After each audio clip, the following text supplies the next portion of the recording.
About the author, the poetry of Dr. Surya Naseem flows straight from the heart. Her works have no fixed pattern and do not adhere to any particular rules. They come naturally, like a stream of thoughts.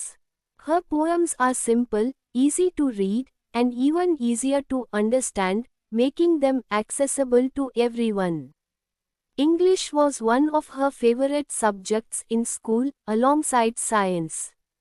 While the prescriptions she writes are products of her mind, the poems she creates are definitely from her heart.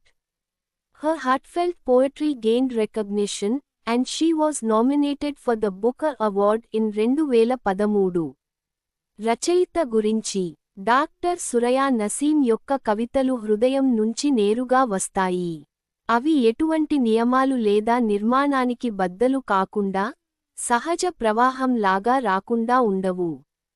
ప్రతి పదం, ప్రతి వాక్యం సరళంగా, స్పష్టంగా, అందరికీ అర్థమయ్యేలా ఉంటాయి. పాఠశాలలో ఆమెకు ఆంగ్లం, శాస్త్రం ఇష్టమైనవి.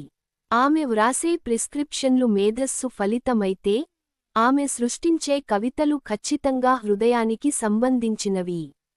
ఈ హృదయానికి దగ్గరైన రచనలు గుర్తింపు పొందాయి, మరియు ఆమె 2013లో బుకర్ అవార్డుకు నామినేట్ అయ్యారు.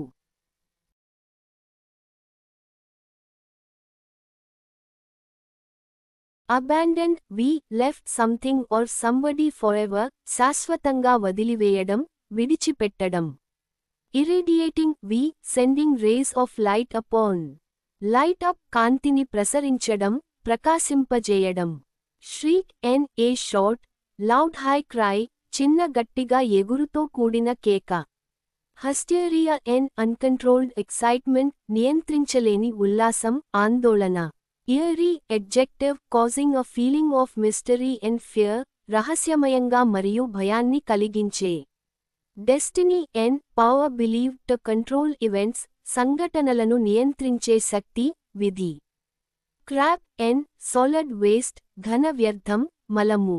Cyanosed, adjective, a deep greenish blue colored, లోతైన ఆకుపచ్చ, నీలిరంగు, ఆక్సిజన్ లోపం వలన చర్మం. Gnawing, we biting steadily at something, నిరంతరం కొరుకుతూ ఉండటం, కరచడం.